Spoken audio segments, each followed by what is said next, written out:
On le voit ici avec un comeback, un flashback sur les années 90-2000 avec cette exposition de voitures Peugeot, puisque, faut-il le rappeler, Peugeot a remporté les 24 heures du Mans en 92 et 93, puis une troisième fois avec la 908 HDI en 2009. Le top départ des 24 heures du Mans 2020 est donné. Il faut savoir que Peugeot donnera une conférence de presse vendredi pour officialiser son grand retour, le retour 2, serait-on tenté de dire, aux 24 heures du Mans en 2022 pour affronter Toyota, que l'on voit ici à l'image. Toyota qui disposera la saison prochaine d'une nouvelle voiture, puisque la TS050 sera rangée au garage, au musée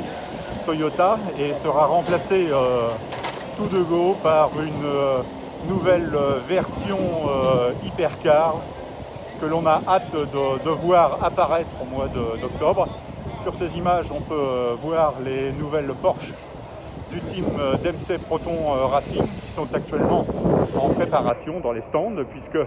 comme vous le savez, les vérifications techniques huis clos oblige ont lieu par les commissaires de la CO et de la FIA dans les stands, ainsi que sur ces images toute la cohorte de voitures LMP2, cette catégorie forte cette année de 24 unités, et parmi lesquelles on décèle bien évidemment une dizaine de favorites. Actuellement, la Ferrari GTE du team Rizzi Competition de Sébastien Bourdet, ou encore la LMPE du team Jumbo, puisque Jumbo, au-delà de ses passions pour le cyclisme, on le sait bien évidemment sur le Tour de France cycliste, le patron de Jumbo est aujourd'hui sur le site des 24 heures du Mans, ce qui laisse augurer de grandes ambitions pour cette équipe néerlandaise, avec d'autres outsiders, comme ici chez Alpine qui a remporté les 2 dernières éditions dans sa catégorie, au Mans et en championnat, et qui vise cette année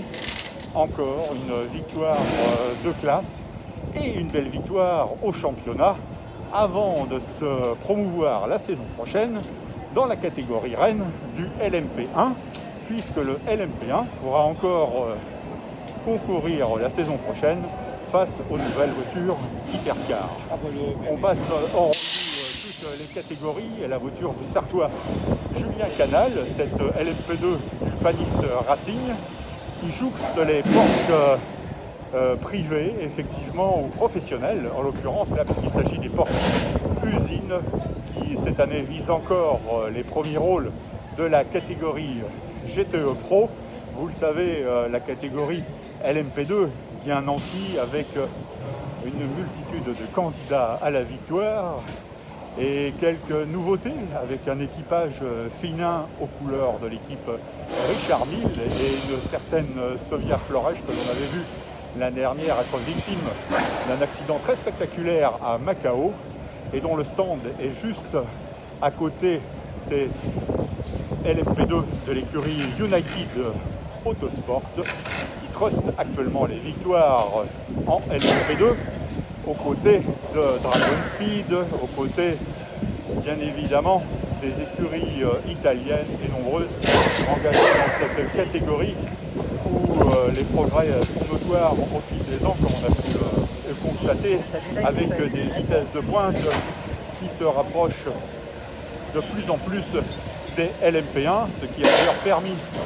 à quelques écuries de réaliser des performances de choix dans le championnat du monde WEC, ou encore en ELMS, puisque là encore on compte une quarantaine d'unités, ce qui est quand même un chiffre remarquable comme engagement cette saison. Avant de conclure aussi sur le départ de l'équipe Rebellion, justement, cette équipe qui joue le rôle de challenger par rapport à Toyota, et qui cette année évidemment a décidé de stopper son engagement aux 24 heures du Mans et dans le championnat du monde WEC pour se consacrer à autre chose. La place laissée libre par Rebellion en nombre profite entre autres à l'écurie AF Corset, qui prévoit cette année près de 13 voitures sur la ligne de départ des 24 heures du Mans. On voit d'ailleurs un des équipages et de ses mécaniciens préparer un relais. Ça fait partie des entraînements pendant les 24 heures du Mans ou au cours des essais dans l'écurie italienne, qui sera bien évidemment avide de prendre sa revanche par rapport à Porsche, Aston Martin bien évidemment, puisqu'en l'absence de Corvette, la bagarre sera entre constructeurs européens d'ici aux 24 heures du Mans. Jusqu'à ce soir, les vérifications techniques se poursuivent.